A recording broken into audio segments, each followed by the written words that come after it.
They called her insane. But no one knew her story.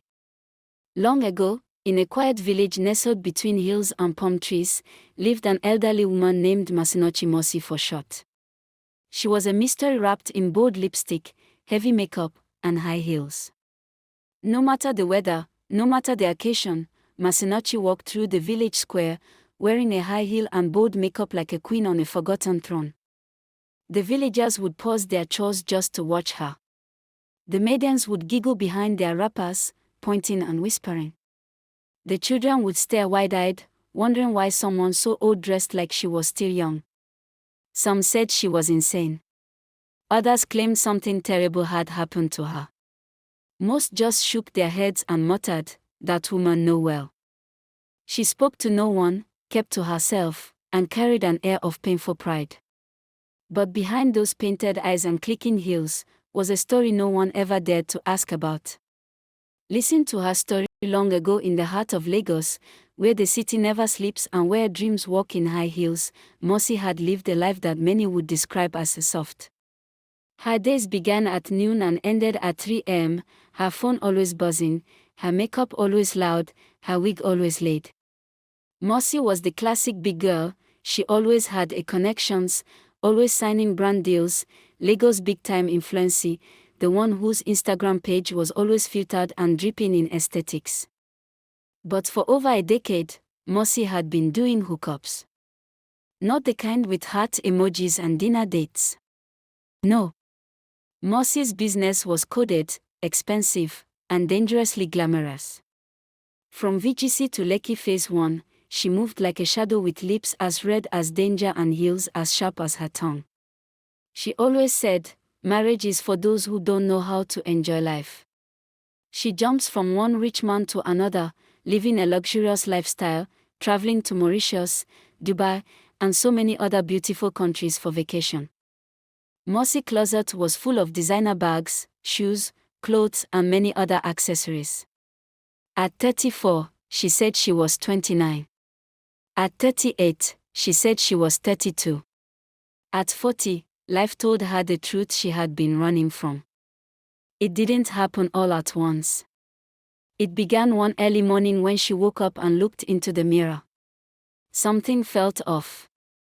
The mirror had always been her cheerleader, showing her the curves that men loved, the eyes that could undo belts, and the lips that could silence a room. But this time, the mirror looked honest. Her waist was thicker, not in the good way. The under-eye concealer could no longer hide the shadows of age. Her skin, once smooth like fresh pap, now had tiny betrayals, lines that told stories of sleepless nights, heartbreaks, and too many weekend getaways. She blinked hard. "No," she whispered, applying more foundation. But the truth was already out. Mmasi was aging. The real alarm rang when clients stopped calling. Her DMs, once flooded with compliments and offers, now had messages from spiritual pages and skincare vendors promising glow up in 7 days. Worse still, a man she genuinely liked told her bluntly over wine, "You're beautiful, but I'm looking for someone younger. I want kids." That one "I want kids" shattered her into pieces. She drank her wine and smiled, but as soon as she got home, she cried like someone who lost a father and husband on the same day. That night, lying on her expensive king-sized bed, surrounded by bags, shoes, and loneliness, Mmasi made a decision. "I must marry." But Lagos had no husband to offer her. All the men she met either wanted to enjoy her body without commitment or told her the same thing, "You're too old for me." She tried dating apps. Disasters. She tried church events. Awkward. She even tried lying about her age again. But men could now see her age even when she denied it. The final straw came when one man told her during a date, "Madam, you're looking for a husband at your age. You dey whine me. If you born now, your child go dey call you grandma before primary school." She laughed that evening, but inside her, something broke permanently. So, Mmasi packed her wigs, heels, and broken pride, and moved back to the village. The village of Odiagu had not seen her in 18 years. When she stepped out of the dusty Lexus RX she had shipped down from Lagos, the villagers gathered like ants around Sugar. Children ran to their mothers and whispered, "See that fine auntie with big eyelashes." She wore a black wig that looked like slick, long nails that could open pure water sachets without breaking, and makeup so loud that it could wake the ancestors. Her dress was tight. Her walk dramatic. Her perfume confused the goats. But the whispers started quickly. "No, who be that one? Is she here for burial or wedding? Or is that not Mmasi, the one who forgot her people?" one of them said. Mmasi moved back to the village to look for a man who would marry her. Would she succeed? Let's find out. The next morning Mmasi wore short gowns, walked through the village square and smiled at every eligible bachelor like she was campaigning for local government chairman. Nothing. Not even a hello from the widowers. Even the madman at the village square ignored her. One afternoon, she went to the stream full face beat, lashes like ceiling fans, and tried to fetch water while pretending to be traditional. The village boys laughed so hard and gossiped about her no makeup she won't use catch husband. "Even my goat no go fall for Mmasi heard them. She always heard the gossip but she never cared about what they said about her. And that night, she cried again. In the city, she was desirable. In the village, she was a clown. But Mmasi was not ready to give up. The next day, she went to the market square, walking like a model, hoping to get the attention of the village men. But no one looked her way. That Sunday, she entered the church like a celebrity. The pastor paused mid-sermon and looked at her. The choir stopped singing briefly. Even the offering basket shook in confusion. Still no man came. And that's when it hit her, even in the village, bold makeup cannot cover the truth of age and desperation. Yet, Mmasi was not done. She had a plan. And this time, she was ready to do anything. Anything to become a bride before it was too late. Mmasi sat on the front porch of her late father's bungalow in Odiagu village, her elbows on her knees, her face buried in her hands thinking about her life. It wasn't even noon, but she felt like the day had already defeated her.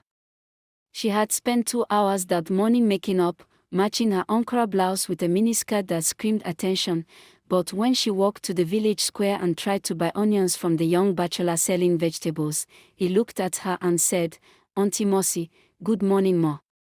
Ma. The word slapped her sore. It reminded her how old she has become. Everywhere she turned, it was the same. "Aunty Mmasi, welcome oh. Aunty Mmasi, your makeup fine today oh. Aunty Mmasi, you dey go women's meeting." Nobody called her sweetheart. Nobody flirted. Nobody cared. She wasn't used to being invisible. In Lagos, her phone used to ring every hour. Big men messaged her late at night. She knew how to twist her waist and flip her wig to get attention. She knew how to laugh in a way that made a man think he was the king of the world even when she was bored. But now, even the village drunkard who urinated behind her fence every evening never glanced her way. One Sunday after church, she overheard 2 women whispering behind her, "You see, she say she be fine auntie. All the years we dey marry, she dey do Lagos big girl and hookup. Now she done old, she come back come find husband like market fish." Mmasi pretended not to hear. But that night, she couldn't sleep. She sat by her window, looking out into the darkness of the village. No horns. No sirens. No traffic. Just the sound of crickets and the far-off bark of a hungry dog. Her mind went back to her mother. The one who warned her. "Mmasi, come home. This your Lagos lifestyle won't last forever. Mmasi, find a good man now that you're still fresh and young. Mmasi, don't let money blind you to the truth of life." She had shouted at her mother the last time they spoke. "You don't understand, Mama. I'm living my best life. She never called again. Her mother died 2 years later. And Mmasi never forgave herself. Now, sitting in that dusty village house, all the echoes came back. All the parties, perfumes, hotel rooms, vacation and lies. All the times she looked down on people who married early or lived in quiet places. She used to laugh and say, "Me. Marry a local man. God forbid bad thing." But now, local men were the only ones left. And even they didn't want her. The days in the village grew longer. Her skin started to darken under the harsh sun. No tap water running, she had to go to the stream to get water to drink and cook. Her expensive shoes couldn't handle the red mud. Her wigs became sweaty. Her acrylic nails started falling off one by one. Yet, every day, she tried. She would apply makeup with shaky hands, spray half a bottle of body spray under her armpits, and walk to the roadside just in case a suitor would pass by and notice her. None ever did. Once, she tried to speak to a widower who sold spare parts at the market. She greeted him sweetly, laughed at his jokes, and even offered to buy him lunch. But the man simply smiled and said, "Thank you, auntie. God will bless you." She wanted to scream. That night, she lay on her bed and wept like a child. Not because she was tired. Not because the mosquitoes were too many. But because she was alone. Lonelier than she had ever been. Weeks passed. It didn't matter how hard she tried. Her reputation had arrived before her. Some said she came back because of a failed relationship. Others said she had no womb. Many believed she was just too proud to settle down in her youth and now wanted to reap where she did not sow. Yet, Mmasi endured. She didn't return to Lagos, not because she couldn't, but because she had nowhere to return to. The city had moved on without her. The contacts in her phone no longer picked her calls. The men had found younger girls. So, she stayed. Hoping. Waiting. Praying. And every day, when she walked to the stream, sat under the mango tree, or strolled past the carpenter's shop, all she heard was one name, Aunty Mmasi. A name that reminded her of how old she has become. A name that echoed her regrets. But one evening, something happened. As she returned from the stream, carrying her bucket on her head, she noticed a man standing by the roadside. He looked different. Not entirely young. Not entirely old. He had a bag slung over his shoulder and eyes that looked thoughtful. He stared at her, not through her, not above her, but at her. She blinked. He nodded. She walked past him, her heart beating faster than it had in months. Was he just passing by? Or was this the moment everything would change? Let's find out in the next part. Years passed. The once bright Lexus RX that brought Mmasi back from Lagos had turned to rust. Its tires flat, its windshield cracked. Children now played hide and seek around it, calling it the ghost car. But inside the bungalow, in front of a cracked mirror that had seen too much, Aunty Mmasi still got ready every morning. Red lipstick. Long lashes. High heels. Heavy powder. Even when the harmattan wind cracked her lips. Even when the rain turned the roads to mud and her heels sank halfway in. Even when the villagers shook their heads in pity. She never stopped. At 57, she still tied her wrapper like a 25-year-old going to a wedding. She still walked like she was on a runway, even if her knees clicked with every step. She had learned to live with the name, Aunty Mmasi. She no longer flinched when children called her that, or when teenagers whispered, "That's the auntie who came back from Lagos to find a husband." She had made peace with the silence. But deep in her heart, she still hoped. She still imagined waking up one morning to the sound of a stranger knocking, some kind-hearted widower or a man from another village who had heard of her beauty and strength. She even dreamt of receiving a surprise proposal during women's meeting. It never happened. The man she had seen years ago, the one who looked at her differently, was just a visitor. He passed through, asked for directions, and vanished like every other chance she had lost. Mmasi grew older. Her bones ached more. Her makeup cracked faster. Her vision blurred slightly. But still, she painted her face. Still, she wore heels to the market. Still, she sat on her front porch every evening, looking at the dusty road with silent expectation. The last time they saw her, it was the last week of August. The rain had just stopped, and the air smelled like wet earth and leaves. Mmasi, in her pink high heels and bright yellow blouse, had just returned from church. She greeted people with her usual forced smile, waved at the Okada riders who ignored her, and walked into her compound. That evening, when the village bell rang for women's fellowship, she didn't come. They found her sitting on her chair, eyes closed peacefully, with a comb still in her hand. Her makeup was perfect, her heels were still on, and her wig was well placed. The whole village came to see her. Some mourned her. Some pitied her. Some told stories of how stubborn she was. But others, especially young girls, watched silently, thinking. Life lessons from Aunty Mmasi: youth is fleeting. Use it wisely. Mmasi believed beauty would last forever. She believed attention equaled value.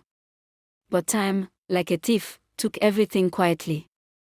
She had wasted her prime chasing fleeting pleasures, forgetting that real fulfillment is built, not borrowed. Marriage is not everything, but companionship matters. Mmasi didn't need a man to be complete. But the loneliness broke her. Relationships should be built early, with honesty, love, and commitment, not rushed when the clock runs out. A message to young girls. Dear daughters, sisters, and future mothers, don't let the noise of the world drown the truth in your heart. Love yourself early. Make decisions that will age well with time. Do not trade respect for applause. And never delay purpose for pleasure. Because one day, the crowd will leave. The beauty will fade. The DMs will dry up. The heels will get heavy. And all that will be left is you. Just you. So build a life now that your future self will thank you for, not mourn. And when people call your name years later, let it echo with pride, not pity.